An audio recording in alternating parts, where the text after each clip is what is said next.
বন্ধুরা, কালকের Mumbai Indians versus Gujarat টাইটান্সের ম্যাচটা জাস্ট একটা সাধারণ ম্যাচ ছিল না। এটা কেবল রান আর উইকেটের গল্প ছিল না, ছিল সম্মান, পুরনো সম্পর্ক, নেতৃত্বের সংঘাত আর ব্যক্তিগত প্রমাণের এক তীব্র লড়াই। গতকাল আমরা দেখেছি দুই ভারতীয় অধিনায়ক এবং দুই প্রতিভাবান ক্রিকেটারদের মধ্যে লুকিয়ে থাকা এক ঠান্ডা যুদ্ধ। আর তাদের এই ডুয়েল থেকে আমরা শিখতে পারি জীবনের সবচেয়ে বড় কিছু শিক্ষা।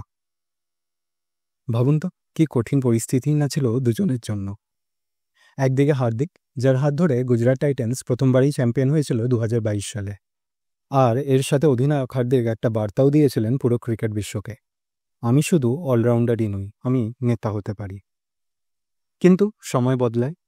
2024-এর আগেই হার্দিক পান্ডে চলে এলেন নিজের পুরনো ঘরে মুম্বাই ইন্ডিয়ান্সে। রোহিত শর্মাকে সরিয়ে সেই দলের অধিনায়ক হলেন তিনি।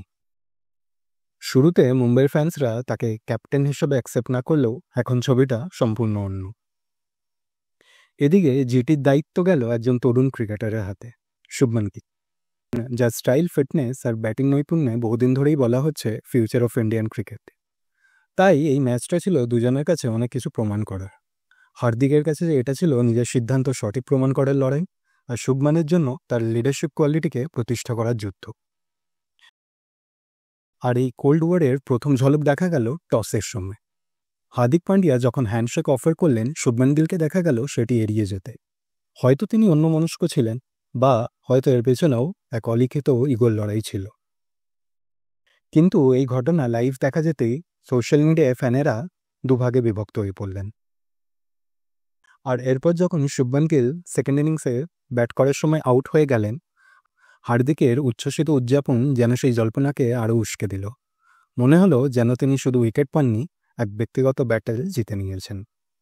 বন্ধুরা, খেলার এই ছোট ছোট মুহূর্তগুলোই কিন্তু বড় গল্প বলে যায়। খেলার বাইরেও যে কিছু অদৃশ্য লড়াই চলে তারই ইঙ্গিত দেয় এসব ঘটনা। যদি এই ধরনের বিশ্লেষণ বা খেলার আরও গভীরে যেতে চান, প্রতিটি মুহূর্তের পেছনের গল্প জানতে চান, তাহলে আমাদের চ্যানেলটিকে সাবস্ক্রাইব করবেন। আপনাদের সমর্থন আমাদের এই ছোট্ট চ্যানেলটিকে আরও ভালো কন্টেন্ট তৈরি করতে অনুপ্রাণিত করবে। আমরা বিশ্বাস করি খেলার প্রতিটি ঘটনা শুধু জয় পরাজয় নয়, বরং জীবনকেও নতুন করে দেখার এক অনুপ্রেরণা যোগায়। তো এই ঘটনাকে নিয়ে ফ্যানরা কিন্তু দুভাগে বিভক্ত। একদল বলছেন হার্দিকের অ্যাটিটিউডের কারণে শুভমানের এই আচরণ ঠিকই ছিল, আরেক দল বলছেন শুভমানের অহংকার বেড়ে গেছে। কিন্তু আসল সত্যিটা কি তা হয়তো শুধু তারা দুজনেই জানেন। আসলে কে ঠিক কে ভুল সেটা নিয়ে তর্ক চলবে, কিন্তু একটা জিনিস পরিষ্কার, এটা ছিল একটা battle of ego, battle of leadership. তবে বন্ধুরা, অ্যাজ আ সমর্থক হিসাবে আমাদেরও মনে রাখতে হবে, এই খেলোয়াড়রা সবাই কিন্তু আমাদের দেশের মুখ। তাদের মধ্যে যদি কোনো প্রতিদ্বন্দ্বিতা থাকেও, তা যেন মাঠের ভেতরেই সীমাবদ্ধ থাকে। কারণ দিন শেষে আমরা সবাই চাই আমাদের ভারতীয় ক্রিকেট দল যেন বিশ্বমঞ্চে অপ্রতিরোধ্য থাকে।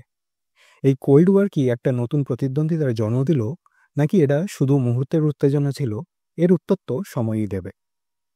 কিন্তু একটা কথা নিশ্চিত, জীবনের পথ চলায় আমাদের এমন অনেক চ্যালেঞ্জের মুখোমুখি হতে হয়, যেখানে ব্যক্তিগত অহংকার বা অপমানের ঊর্ধ্বে উঠে নিজেদের সেরাটা দিতে হয়। হার্দিক এবং শুভমান দুজনেই এই মুহূর্তে কঠিন চ্যালেঞ্জের মধ্যে দিয়ে যাচ্ছেন। তাদের এই যাত্রাপথ থেকে আমরা শিখতেই পারি কিভাবে চাপ সামলে নিজেদের প্রমাণ করতে হয়। হ্যাঁ, যদিও শুভমান গিল এইবারে ব্যাটেলে হেরে গেলেন, কিন্তু তিনি প্রমিস করলেন পরের বছর যেটি আরও ভয়ঙ্কর হয়ে ফিরবে।